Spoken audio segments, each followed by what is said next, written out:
தமிழ் மாநில காங்கிரஸ் கட்சியிலிருந்து நீக்கப்பட்டு தற்போது ஜெயலலிதா முன்னிலையில் அதிமுகவில் இணைந்திருக்கும் ஞானசேகரன் கூறும்பொழுது தமிழ் மாநில காங்கிரஸ் கட்சியின் கூடாரம் காலியாகி கொண்டிருக்கிறது என்று கடுமையான விமர்சனத்தை முன்வைத்திருக்கிறார். இது பற்றி பின்னர் பார்க்கலாம். முன்னதாக மற்ற செய்திகளை பார்த்துவிடலாம். போதை வஸ்துக்கள் விற்பனை தொடர்பாக புதிய தலைமுறை புலனாய்வு குழு சென்னையில் நடத்திய ஆய்வில் கஞ்சா விற்பனை சர்வசாதாரணமாக நடப்பது அம்பலமானது. இதனையடுத்து விழுப்புரம் மாவட்டத்தில் நிகழ்த்திய கள ஆய்வில் உயிர் பறிக்கும் ரசாயனம் கலந்த சாராய பாக்கெட்டுகள் விற்பனை செய்யப்படுவது தெரிய வந்திருக்கிறது.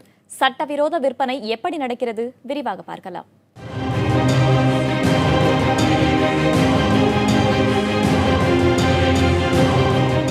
கல்வி வேலைவாய்ப்பில் பின்தங்கிய நிலையில் இருக்கும் விழுப்புரத்தின் மையப்பகுதியில் பல இடங்களில் மெத்தனால் கலந்த ரசாயன பாக்கெட் சாராயம் விற்பனை செய்யப்படுகிறது என்ற தகவலை உறுதி செய்ய புதிய தலைமுறை புலனாய்வு குழு பயணம் மேற்கொண்டது.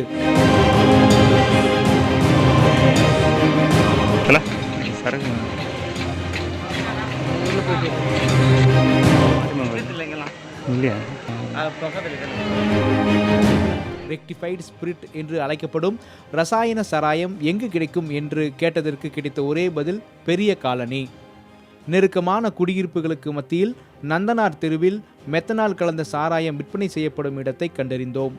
அங்கு ஒரு வீடு சாராய கடையாக காட்சியளித்தது.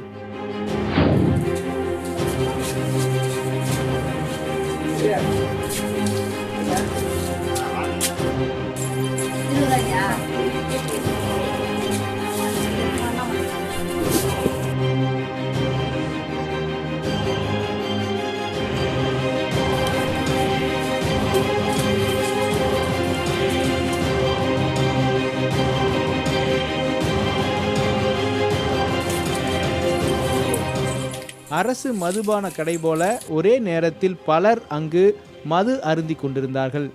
எந்த பயமுமின்றி தொடர்ந்து 24 மணி நேரமும் அங்கு சட்டவிரோதமாக ரசாயனம் கலந்த சாராயம் விற்பனை செய்து வருவது விசாரணையில் தெரிய வந்தது.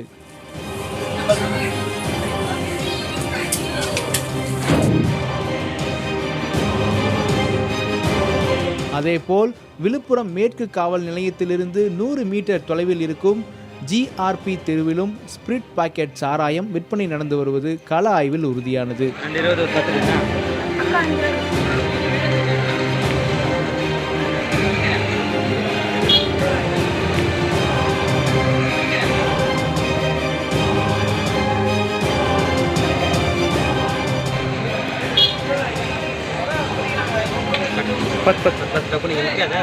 நான் போயிடுறேன்.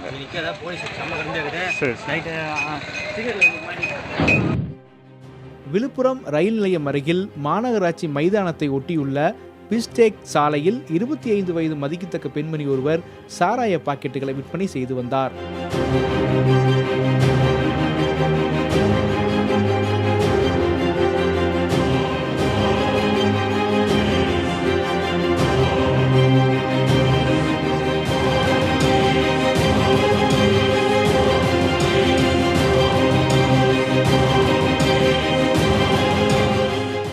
இந்த பாக்கெட் சாராயம் எங்கேருந்து உற்பத்தி ஆகுதுன்னா பாண்டிச்சேரி பகுதியில் மதுபான தயாரிப்பு கூடங்கள் அதிகமாக இருக்குது. அங்கே இருந்து இந்த ரெக்டிஃபைடு ஸ்பிரிட் அப்படிங்கிற பவுடரை நீரில் கலந்து விழுப்புரத்துக்கு எடுத்துகிட்டு வராங்க. விழுப்புரத்தில் கூடுதலாக நீர் கலக்கப்பட்டு சிறிய சிறிய பாக்கெட்டுகள் அடைக்கப்பட்டு விநியோகம் செய்யப்படுவதாக காவல்துறை தரப்பில் சொல்லப்பட்டிருக்கு. இது மாதிரியான சட்டவிரோதமாக செயல்படக்கூடிய இந்த கும்பல்களை பிடித்து கைது செய்வதில் கடுமையான சவால் இருப்பதாகவும் ஒரு முறை கைது செய்து சிறைக்கு போனாலும் கூட திரும்ப இந்த தொழில் ஈடுபடுவதாகவும் காவல்துறை தரப்பில் தெரிவிக்கப்பட்டிருக்கு. தடை செய்யப்பட்ட இந்த ரசாயன சாராய பாக்கெட்டுகள் அருந்துபவர்களின் உயிரை பறிக்கும் எமன் என்று மருத்துவர்கள் எச்சரிக்கிறார்கள். மீத்தேல் ஆல்கஹால் அப்படிங்கிற ஒரு அது விஷச்சாராயம்.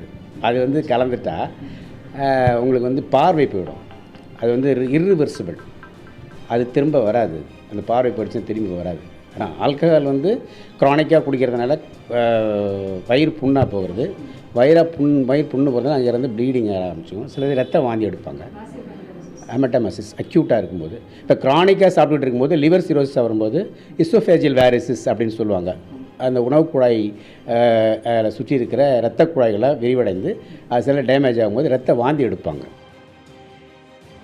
இந்த சட்டவிரோத தொழில் குறித்து காவல்துறை, வருவாய்த்துறை, மாவட்ட ஆட்சியரகம் என பல இடங்களில் பல முறை புகார் அளித்தும் எந்த நடவடிக்கையும் இல்லை என்கிறார்கள் மது ஒழிப்பு போராட்ட குழுவினர்.